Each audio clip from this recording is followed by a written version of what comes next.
Hey guys, how are you? So a couple guys asked me to do a video on the loop that I made for the rope mod for my B-sticks and how I determined this, and I'll show you how I do that in my video. If you want to see how to do a lot of splicing with Amsteel, Greg at G2 Outdoors, and I think it's Tack Blade I watched also. I put them in my playlist of DIY hunting projects, so if you want to check them out, that'd be great. Greg does a really good job also. And Tack Blade does a lot of stuff with hammocks and the industry with that and using Amsteel on that. So guys, let's go show you how I made this little loop, okay? Okay, so we're going to make the loop for the Amsteel 1/4 inch rope mod for my B-sticks. And I'm going to start off with marking this at 9 inches. With a silver marker. This is how much I'm going to pretty much bury into the line.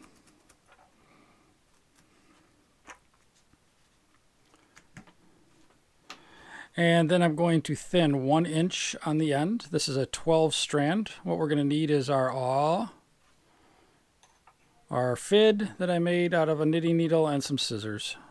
So about 1 inch up. Doesn't have to be crucial here. Just going to thin out. Take out half of the strands real quick.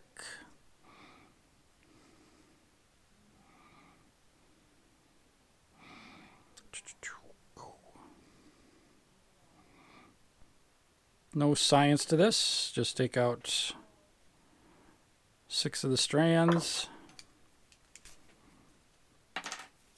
I'm just going to thin it and make it really nice when we bury that line in there.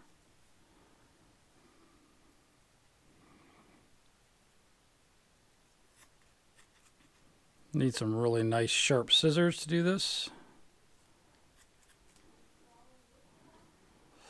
And we're going to do one more right here. And that's it. Now that's a nice, it'll thin out and go right into the line really nicely. And we are done with the scissors now. So the way I found best for making the actual what size, so this is where we were at the 9 inch mark. So I'm going to start with that right here, and I put it on the button.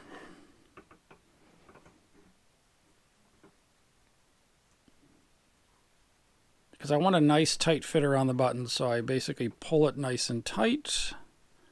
So that's about where I want it to be, around the outside edge of the button. Just like that.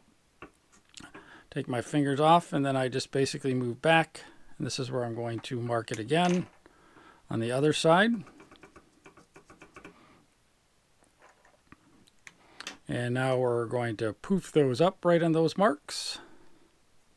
So I want a nice tight fit around this. Now this button, we don't need that right now. So we've got our 2 sides. And now what we're going to do is take the short end, which is right here, through the longer side. So go about in the middle of your Amsteel, push the fid through, and then we're going to put this nice tapered end into the fid and push it through the rope, and you can see how that's come through there. And we're going to take that other little bump here that we had where our other mark is, and we're going to take it through the rope, and then we're going to puff it back up. And we're going to put the fid through this side now. Try and get it right through. Don't split any strands. We're going right through.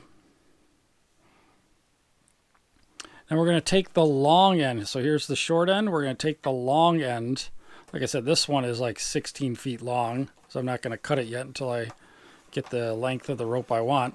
So I'm just going to go find the other end. And I'm going to stick that end in here.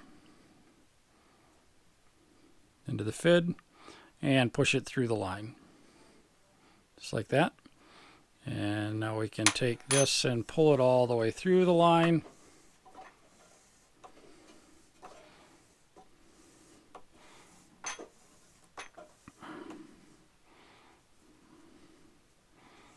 And then what you're going to end up with your little figure 8 right there. And then you're going to pull that tight. That's making your locked Bremel. So now we have a locked Bremel right there. It's not going to come apart. And let's see how it looks before we bury this end. We're going to bury this end into the rope. Well, let's see how it fits over the button.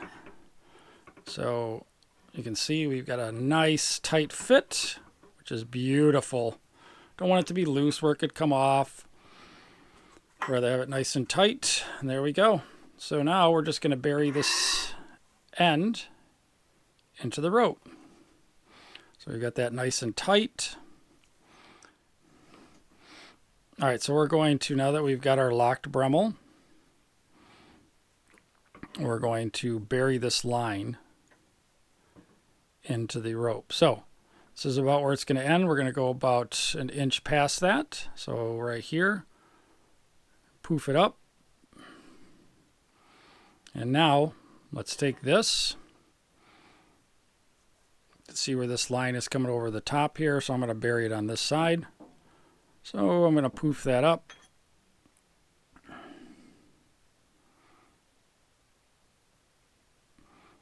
So I can get right down the middle of the line.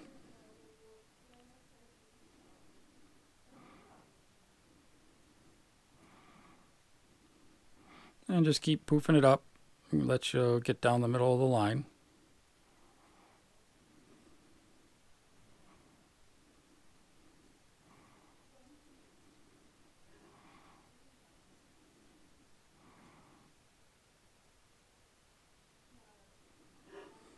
And we're coming to that spot right there.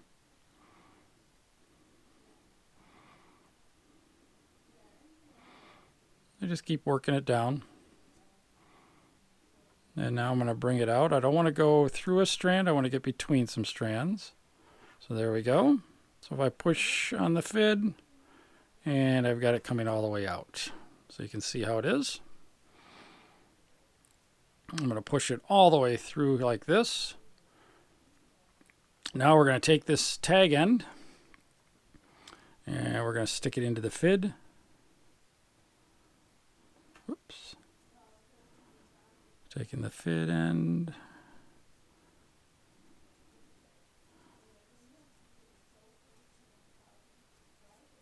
All right.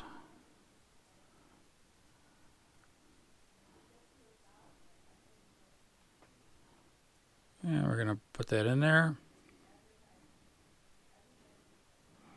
And it's buried in there. And then all I've got is a metal rod. I don't have an actual pusher. So I'm just going to take the metal rod, stick it right in here, and we're going to push that all the way through.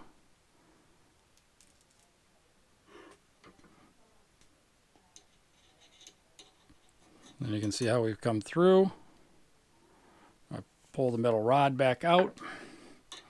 And now I've got my tag end right here. I'm going to pull this tight again. So you got it like this. And now we're going to milk this line back down. And just like with the continuous loop, you're going to see it disappear into the line. And now we have a nice tapered end. And we've got our loop. It's not going anywhere, it's locked. We have 8 inches of buried line for a real tight security fit. And now let's see how it goes onto the button. So here it is. And it's a nice tight fit around the button. Hey guys, so hopefully that helped you out on that. In the next little quick video I'll do, I didn't want to put them together because it would have made it a long video, but I'll show you how I made this end and tucked it back inside itself and then added a little elastic strap to it so it can go around your Versa button and a little piece of shrink tube. So I'll show you how I do that in the next video. See you guys later. Thanks for watching. Bye-bye.